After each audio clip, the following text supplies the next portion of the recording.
Assalamualaikum warahmatullahi wabarakatuh, sahabatku, saudaraku semua.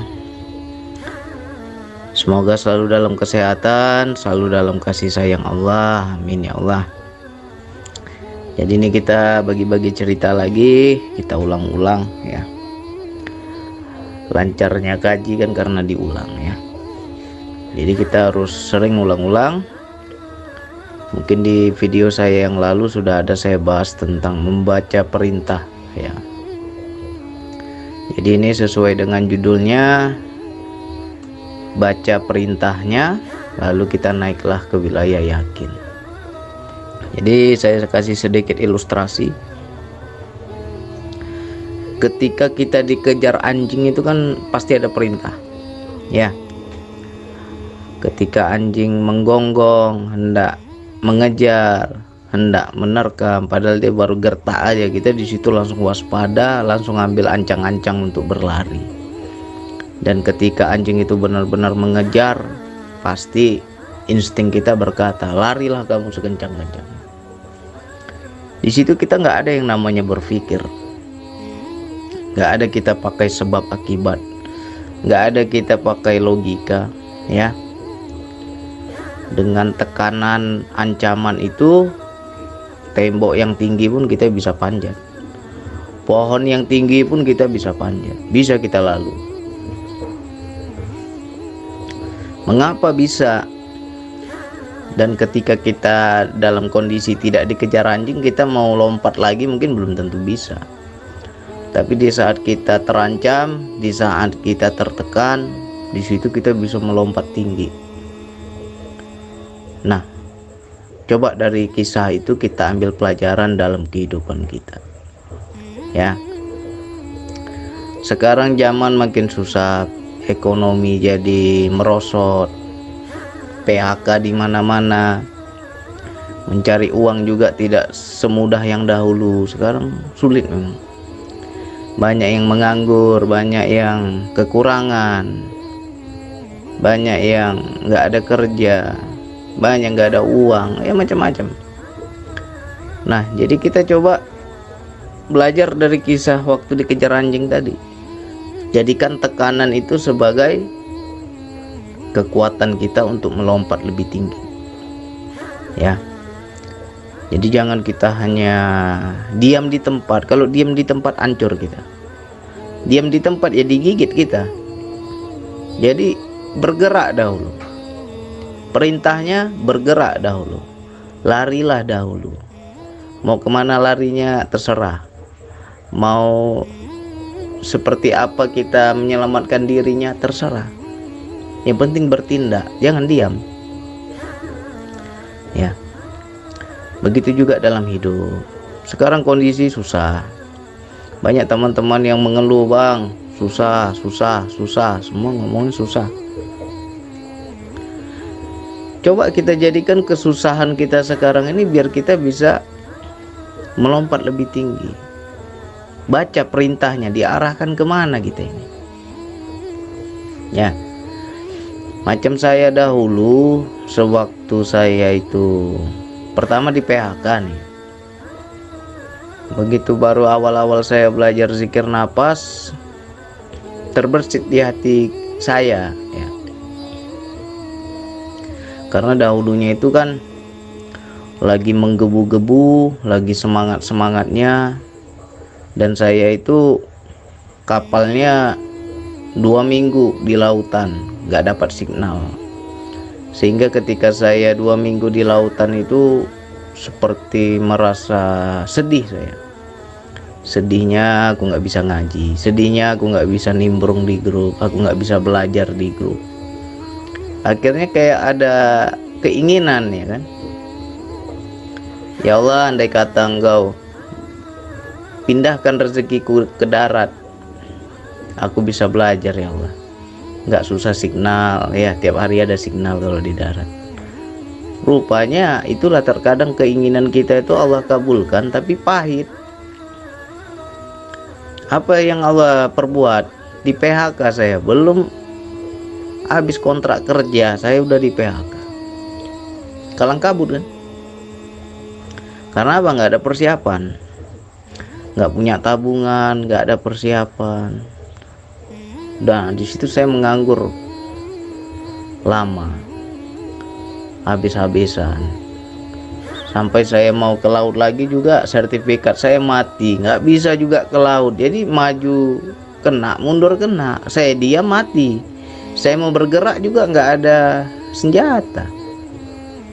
Konyol juga ya kan. Jadi saya baca, kenapa ya Allah aku ndak ke laut lagi, kok nggak bisa. Mau urus paspor masalah, urus email book masalah, perusahaan sudah panggil untuk bekerja lagi tapi sertifikat saya expire, belum diperpanjang, nggak jadi juga. Nah di situ saya baca, nampaknya ini sesuai keinginan saya dahulu. Ini saya maunya di darat biar bisa ngaji. Rupanya begitulah cara Allah mengabulkan, kan pahit. Jadi di situ saya menerima, awalnya menerima, ya sudah, jika ini maunya Allah ya aku terima. Tapi aku di darat ngapain ya Allah? Tertekan hari demi hari ya. Dahulunya ada duit, istri senyum, giliran gak ada duit, mukanya petak-petak terus, ya kan? Semua laki-laki pasti mengalami itu. Nah, dengan tekanan-tekanan itu kita harus bergerak. Akhirnya apa? Saya berbuat sesuatu yang saya bilang ya sesuatu yang baru. Saya ini bukan penulis, tapi saya beranikan diri buat buku. Ya, di situ juga menjadi bentrokan juga sama istri. Siapa yang mau baca buku kamu? Siapa yang mau beli buku kamu? Kamu bukan penulis terkenal. Untuk apa kamu buat itu? Mending kerja aja ikut orang. Ya kan? Tapi saya tetap semangat. Saya buat juga buku. Akhirnya ya nggak disangka-sangka sampai sekarang ya beli beras dari uang buku lah. Ya kan? Yang dahulunya kita dicekal, dahulunya kita disepelekan, yang dahulunya kita itu dikecilkan, ya. Sekarang ya beli beras dari uang buku. Nah, jadi disitulah kita belajar bahwa tekanan-tekanan itu harus bergerak gitu. Jangan kita diam ya. Aku bang bisanya hanya nyupir bang, kalau nggak di luar supir aku nggak bisa. Itu bukan nggak bisa, nggak mau namanya, ya kan? Aku bisanya pelaut bang, kalau di luar kerja pelaut nggak bisa. Bukan nggak bisa, itu namanya nggak mau. Jadi kita harus berani mencoba sesuatu yang baru. Sama halnya seperti kita dikejar anjing tadi, ya. Apa tuh sesuatu yang baru? Berani dia manjat pagar, ya kan? Yang penting selamat. Sama halnya kita lagi posisi tertekan, buatlah karya sesuatu yang baru. Ya. Ya mungkin kita biasanya selama ini kerja ikut orang, makan gaji kita sama orang. Kenapa kita nggak memberanikan diri? Ya kita buka usaha sendiri, jualan kecil-kecilan, ya, jualan kecil-kecilan. Karena di sebalik tekanan itu ada perintah sebenarnya. Cuman banyak orang nggak yakin, nggak percaya, ragu-ragu. Udah ragu-ragu nggak mau lagi. Itu yang lebih parah. Ah malu lah bang, ah gengsi lah bang. Makanlah tuh gengsi, ya. Zaman sekarang nggak boleh kita pakai gengsi. Gengsi itu ego. Ya. Saya lakukan semua. Jual bumbu dapur sudah pernah, walaupun nggak ada yang beli, ya kan. Jadi tukang cuci toilet juga sudah pernah. Ya. Bayangkan dari pelaut yang dahulunya kita itu merasa bangga gaji dolar, ya kan. Kalau lihat orang darat itu kecil lah, berapalah gaji di darat, ya kan. Kita merasa bangga gaji kita dolar. Akhirnya apa? Di balik Allah jadi tukang pel. Jadi cleaning service, cuci toilet, kita lap bekas kencing orang, ya kan? Itu saya lakukan. Demi apa? Demi anak istri. Yang penting selagi itu halal, aku mampu kerjakan, ya kerjakan. Tetapi itu semua, kalau memang bukan di situ tempat kita, ya nggak akan lama. Kita singgah di situ hanya sebentar untuk belajar, ya. Allah hendak mengikis keegoan kita. Allah hendak mendidik biar kita ini tahu gimana rasanya jadi orang susah, ya kan. Kalau dulu kita kan sombong, dahulu kita belagu.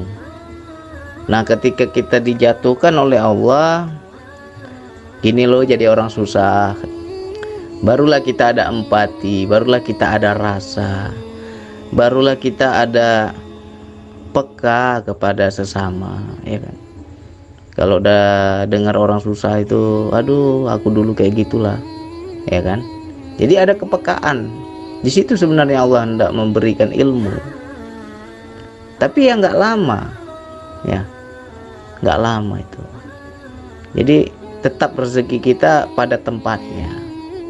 Ya alhamdulillah. Buat buku, sudah buat buku, Allah apalagi kasih perintah lagi selanjutnya buat YouTube. Nah, ya dari dua inilah penghidupan saya, ya kan.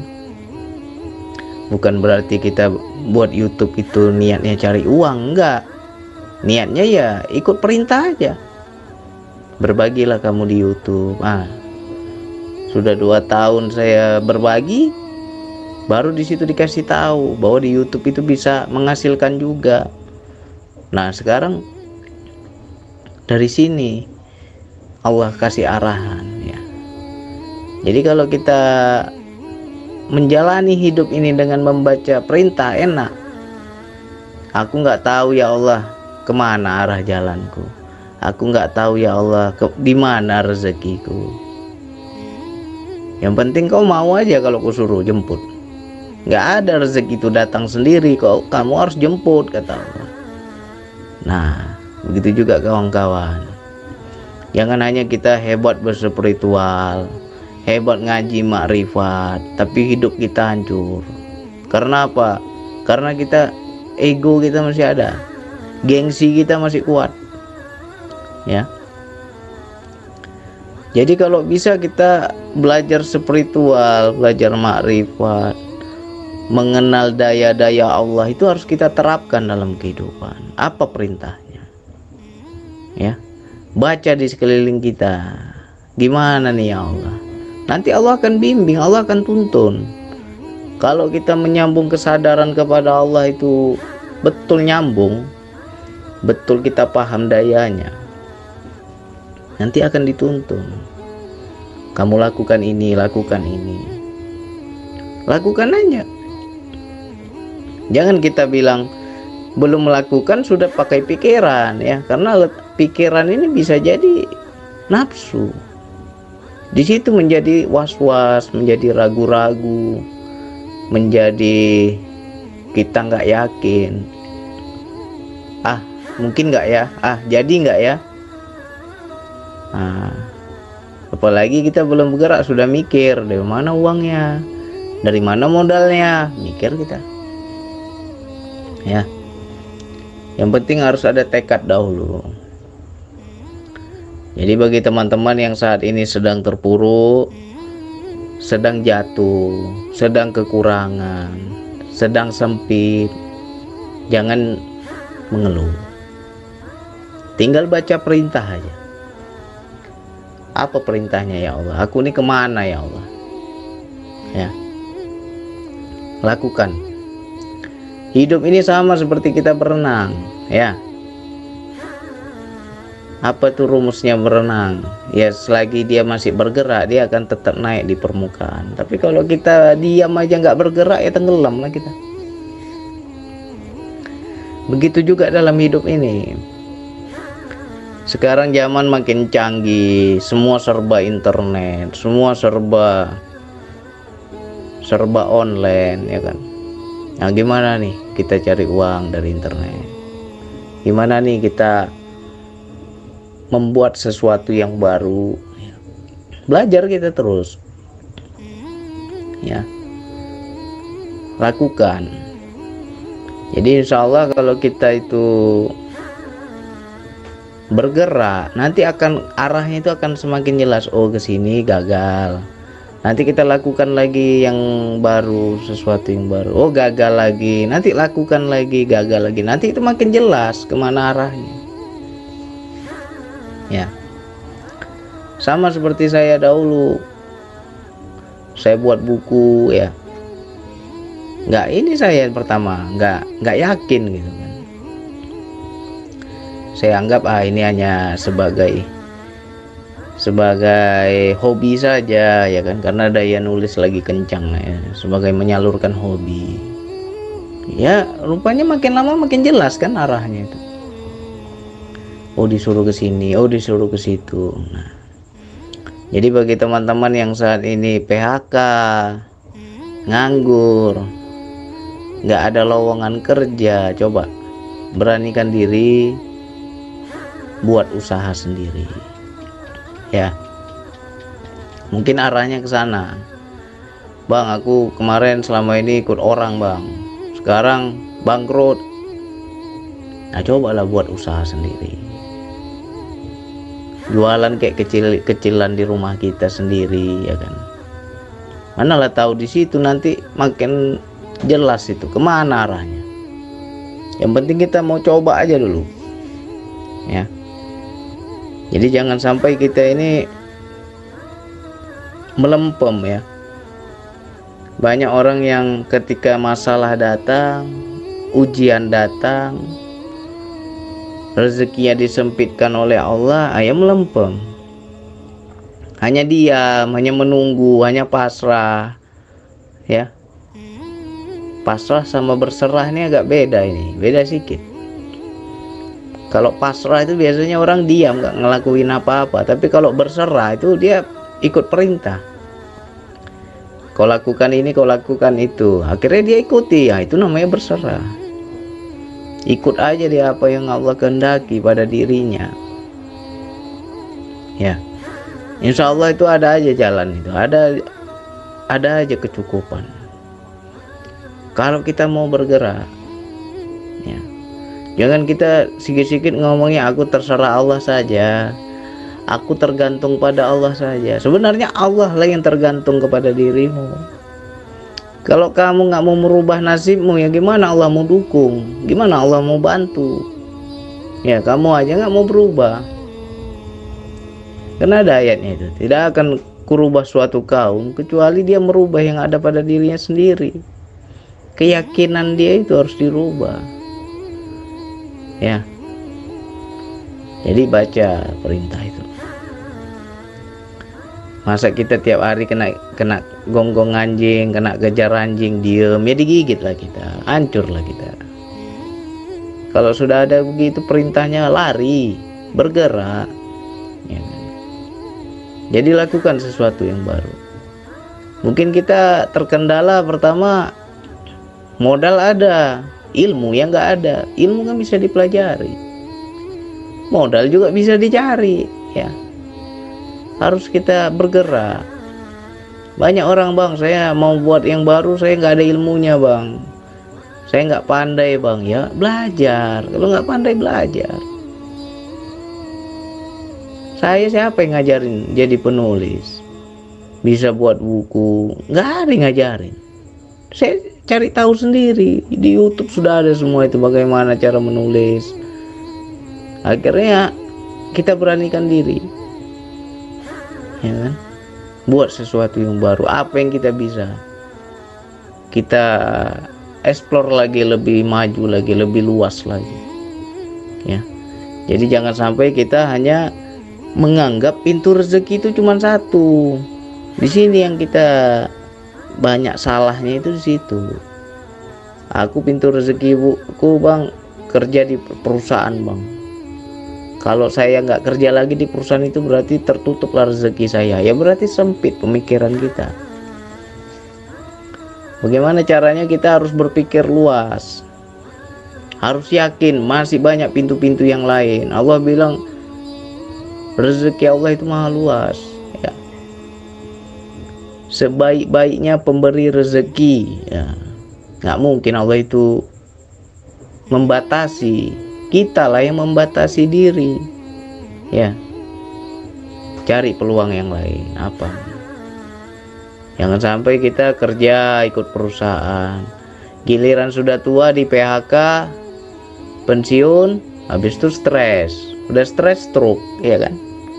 Gara-gara apa? Mikir banyak. Karena apa? Nggak mempersiapkan. Kita nggak membuka pintu yang lain. Yang kita andalin hanya satu pintu aja. Berarti ya kita yang menzolimi diri sendiri, kita yang buat susah sendiri. Gimana caranya? Harus ada pintu yang lain. Ya. Untuk para ibu-ibu, para istri, ini juga harus berpikir. Jangan manja, ya. Suaminya masih sehat, masih bisa kerja, masih bisa menghasilkan uang, mungkin kita masih enak hidup kita. Besok-besok dikasih sakit suami kita, PHK suami kita, atau buruk-buruknya diambil Allah suami kita, mati, janda lah kita. Ya. Anak masih kecil-kecil, apa nggak gila itu? Pasti gila. Selama ini ada yang diandalin. Makanya jangan manja. Harus gimana caranya? Istri suamiku kerja, aku bantu juga lah dari rumah, jualan lah kecil-kecilan. Itu juga sebagai latihan. Besok-besok suami kita diambil Allah, besok-besok suami kita jatuh terpuruk, masih ada senjata kita. Kita nggak manja, ya kan? Tapi juga harus tetap minta izin sama suami, biar ridho, ya, biar berkah. Minta izin. Niat kita bukan karena uang, niat kita untuk membantu. Nah, jadi harus membaca perintah nih. Baca perintah. Kalau saya ajarin istri saya bilang kamu belajarlah jadi janda, saya bilang. Besok dipanggil Allah, saya mati saya, dari mana lagi penghasilan kamu? Nah, akhirnya apa? Istri saya jual es, ya, es lilin itu dia jual ke kedai-kedai. Begitu cara saya mendidik. Biar tidak, bukan berarti saya yang manja, saya suruh dia cari uang biar saya enak, enggak, itu mendidik namanya. Biar dia tahu gimana rasanya cari uang, biar dia tahu gimana rasanya nggak ada suami, ya kan? Biar ada persiapan. Nah, jadi kita harus buka apa nih yang peluang di sekitar kita ini yang bisa jadi uang apa. Harus bisa kita carilah, kita kembangkan, kita berbuat sesuatu yang baru. Jangan kita mengandalkan satu pintu, ya. Jangan kita hanya menyalahkan keadaan. Bang, semua susah bang. Kenapa susah? Gara-gara corona susah semua. Itu namanya menyalahkan. Sebenarnya apapun yang terjadi di hidup ini nggak ada yang salah. Sudah suka-sukanya Allah, mau-maunya Allah. Mau protes pula kita sama Allah, nggak ada yang salah. Jadi dengan adanya corona ini sebenarnya kita disuruh berpikir, ya, disuruh memikirkan. Orang yang memikirkan dengan pakai pikiran beda. Kalau orang pakai pikiran biasanya itu menimbang-nimbang, nih bener nggak ya, jadi nggak ya. Nah itu menimbang-nimbang dia. Tapi kalau orang yang memikirkan, di situ dia lebih membaca ilham. Apa ya peluang di ini ya, di sekitar saya apa peluangnya ya, biar bisa saya jualan, biar bisa menghasilkan, biar bisa ada pemasukan, ya. Buang gengsi itu, jangan makan gengsi. Hari gini makan gengsi matilah kita, ya. Jadi untuk saudaraku, sahabatku, baik laki-laki maupun perempuan, baik ibu-ibu, bapak-bapak ya, baik istri ataupun suami, ayo sama-sama berpikir ya. Jangan kita menyalahkan keadaan. Banyak begitu yang membuat kita nggak bahagia, ya rata-rata dari situ. Pertama, suaminya nganggur, dan suaminya nganggur nggak ada uang. Udah nggak ada uang, di rumah serba kekurangan. Akhirnya apa? Rumah tangga cekcok tiap hari, berantem tiap hari. Karena apa? Nggak ada uang. Akhirnya nyalahkan ini, nyalahkan itu. Gimana kita mau bahagia? Ya. Jadi bagaimana biar happy terus, enjoy terus? Ya kita harus lebarkan pintu rezeki ini. Jangan berharap kepada satu pintu. Boleh kita bekerja ikut orang, kita bekerja ikut perusahaan, tapi kembangkan, harus ada usaha kita yang lain. Ya.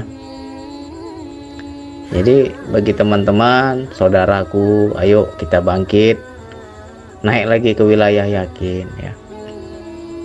Wilayah yakin ini tidak memakai pikiran. Aku taunya diperintahkan Allah berbuat A, ya sudah lakukan aja. Mau berhasil nggak berhasil itu urusan belakangan. Yang penting lakukan dulu. Seperti saya dahulu kan, perintahnya buat buku, ya lakukan. Istri saya mau ngomel mau gimana, ya nggak peduli. Itu sudah ilhamnya, itu sudah perintahnya, ya kan. Nah terakhir sekian tahun berjalan, barulah nggak bisa ngomong dia. Dulu kamu kata-katai, apa itu buat buku, siapa yang beli katanya.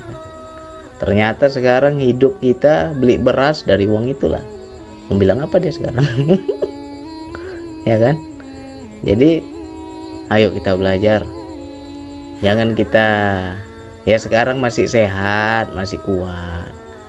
Aku masih kuat bang, masih sehat bang, masih dipakai oleh perusahaan bang, masih dipakai oleh bosku bang. Ya besok-besok kita nggak tahu ya. Jadi persiapkan dari sekarang. Jadi jangan sampai nanti kita susah. Susah itu kita sendiri yang salah. Jangan kita menyalahkan Allah. Ya Allah, dulu hidup enak, sekarang kok susah ya Allah. Makin aku dekat kok makin susah ya Allah. Itulah kesalahan kita yang dahulu. Sekarang lah baru kena kita azabnya. Ya, terlalu enak, terlalu tenang, terlalu nyaman. Ya, hati-hati kita di zona nyaman ini. Zona aman itu bahaya, bagai bom waktu. Tiba-tiba meledak, hancur kita. Makanya dari sekarang harus kita siapkan semua, persiapkan semua. Ya. Jadi bagi teman-teman, mudah-mudahan bisa paham membaca perintahnya. Apa perintah? Lihat di sekeliling. Di sekitar sini apa kira-kira bisa menghasilkan uang. Coba dilihat, diperhatikan. Nah, perhatikan. Baca perintah Allah itu. Ya mudah-mudahan ini manfaat, mudah-mudahan ini bisa menjadi membuka mindset kita ya. Yang selama ini kita itu hanya berani dengan satu pekerjaan. Nah, coba mudah-mudahan dengan uraian saya ini kita berani berbuat sesuatu yang baru ya. Sebenarnya itu ketidaknyamanan, ancaman, apalagi tekanan itu biar kita bergerak. Itu perintahnya begitu sebenarnya ya. Apalagi kita sudah dikejar-kejar, kejar-kejar utang ya kan. Ini yang belum bayar, itu belum bayar, sakit kepala kita. Nah coba kita disuruh berbuatlah sesuatu yang baru. Tinggal baca aja perintahnya. Jangan kita melihat diri. Aku kalau lihat diriku nggak sanggup lah bang. Modalnya dari mana? Ilmunya dari mana? Nah itu namanya melihat diri. Coba kita lihat Allah. Ini yang suruh Allah. Kalau Allah yang suruh berarti aku pasti dijamin oleh Allah. Aku pasti didukung oleh Allah. Karena yang ku baca perintahnya ini Allah suruhnya begini. Karena Allah yang suruh, aku yakin Allah akan dukung aku, Allah akan bisakan aku. Yakinlah seperti itu. Kalau kita yakin seperti itu, jalan itu jadi dia, ya. Jadi jangan lihat diri ya terbatas. Siapalah kita? Lihat Allah yang tanpa batas. Di situ kita nggak bisa lagi terjebak dengan logika. Harus main di wilayah tanpa sebab akibatnya. Ayo, mudah-mudahan ini manfaat bagi teman-teman. Ayo kita bergerak, ya. Jangan sampai kita digigit anjing, diam-diam melompong, kena gigit lah kita. Bergeraklah kita, ya. Mudah-mudahan ini manfaat. Sekian dari saya. Wassalamualaikum warahmatullahi wabarakatuh.